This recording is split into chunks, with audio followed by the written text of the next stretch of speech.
Okay guys, we've made it to Hout Bay just as the dawn rises, and we caught the corner when I've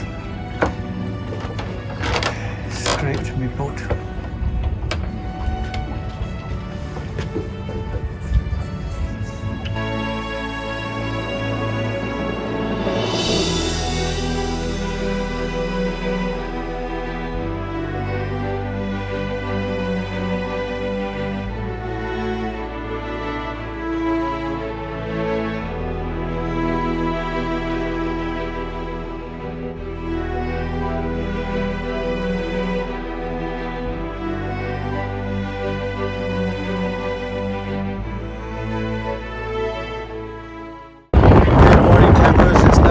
Later on the 28th of January, and we've got our first guest on board.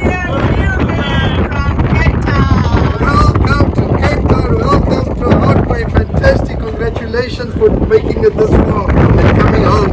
You're most welcome. Good to see you both, John and Sandra. Thank you. And this is to celebrate the occasion. Absolutely, that's what we're doing now, guys. So Commodore, we took a bit of a beating last night, didn't we? Oh yeah, look. We got back from Welcome to Hout Bay Wind. we got back from the V&A and the sail had been ripped out of the bag. We only have Velcro stoppers on the sail bag. The new sail bag's got a zip, so that'll be better, but we only have Velcro stoppers. The wind was coming from this direction, it got into the back of the sail, ripped it out, and especially without the middle batten that we lost on the way down from Durban. It allowed the sail to bend and fall out, and it was so windy last night there was just no way we could get it back in. So we spent an hour or so up here, 45 minutes up here, lashing it to the boom as best we could, and we'll have to get it up and then get it back in its box later. But we have some good news at last, haven't we, Commodore? Yes, What's the our good news? buddy boat Infinite is upon arrival. Where? Yes.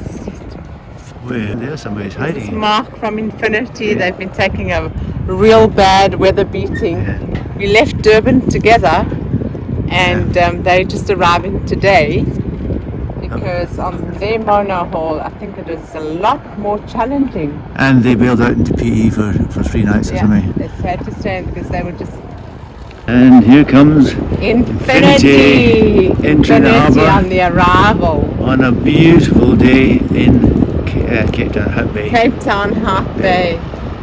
Absolutely perfect now. Still a breeze blowing, and it's slightly across the dock, more straight up and down, which is good. Here they come. But They have a better arrival than us. yes, we arrived in the middle of the night.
The work continues. We've had the generator fix-it man here today, and it turns out that one of the relays, there are about 4 relays in that box there, one of the relays is dead basically, so it's not passing on the message to start the engine sort of thing. He hasn't got one with him, so he's going to get it and then he's going to come back some other day. Yesterday we were able to get the new C-track. This is the old C-track that was fitted down the side here where Sandra is cleaning it. It was fitted down there just beyond her head. You can see the screws still sticking out there. It sailed 6,000 miles with this C-track without trouble, but a fortnight in Hout Bay and I got completely destroyed. The new C-track that we've got is actually quite a lot more sturdy. You can see it's quite a lot thicker, so I'm going to fit that in the next day or so, and hopefully it will last much longer. My job for the moment is to fit this new block. Those of you that remember from earlier, the shackle on the top of the block for one of the main sheets opened up and was straightened out completely, and I thought it was simply a matter of replacing the shackle, but actually this post on the top of the block was actually elongated, so I could no longer get an 8mm, this is an 8mm shackle, I could no longer get an 8mm shackle through it, and we've been using a 6mm shackle, which I don't believe is man enough for the job. So the upshot was that I had to get one of these, which was not quite as easy as I had hoped it would be, and is a lot more expensive. This was 2,775 Rand, which is roughly speaking £140 for this block, so not cheap. But that's the job for the bow. Sandra is manfully clean. So this is the old one, and you can see that the post at the top is no longer straight. The result of that is that the hole is deformed and I cannot get an 8mm pin through it. As I say, I can get a 6mm pin through, but only just. So, hence the new block. This we will keep as a spare, but hopefully we won't need it. It's obviously seen better days, but nonetheless it's still serviceable, but we'll keep it as a spare. Okay, I've replaced the block on the main sheet. I'm now going to replace the topping lift. This is the original topping lift. This end is not too bad, but the far end, as we'll see later perhaps, is in a bit of a mess. And what I've done is I've sewn the new topping lift, this red one, to the old one, and then I've taped it together just to get it through the blocks, and then I'll pull it through, and that saves me having a mouse. So that's what I'm going to do now, pull it through. Hopefully I've done this enough, and not too much. If you make it too bulky or too stiff, it won't go through the sheaths in the mast and at the top of the mast, so I can't overdo it. But I've sewn it together with my sewing needle from sail needle and some sail thread, and then I've taped it just with the electrical tape. And as I say, that's just a temporary measure so I can pull the new one through. Here we go. So here's the new block on the 8mm bolt, the same as the original one. This is the original one on the other side. This is the new one. I could do with any another one, but I only have one, and also, as I said, they're about £140 each, which is a little on the pricey side. And the new topping lift is now on, and all looking great. So this is the old topping lift. As I said, the other end is much worse than the mast end. The end of the boom was in a pretty sorry state. You can see that the sheath has slid down. It's disappeared from about 2 or 3 coils of it. The sheath and the inner part of the rope, as I've said before, are separate, and the inner part of the rope is fine. It's still not damaged there anyway. There was a bit of a nick in the rope somewhere, which I didn't like the look of here. No, that's not it. Anyway, and then the sheath, when it splits, can slide down the rope, and it forms these kind of chunky bits like this, which won't go through blocks in the way that they're supposed to. Yesterday we had the stainless steel guys in. These davits for the dinghy here are attached by one latch here, which put a lot of strain on the other side. So I got them to design and fit a new latch. So this is a second latch, yes, a second latch, as Sandra says, on the other side, and that had to be fitted here. They manufactured the latch and the bolts and all the rest of it in their workshop, but it had to be fitted here, obviously. Also, one of the stanchions had a crack in it, and they welded that as well. So that was done yesterday, so things are moving on slowly.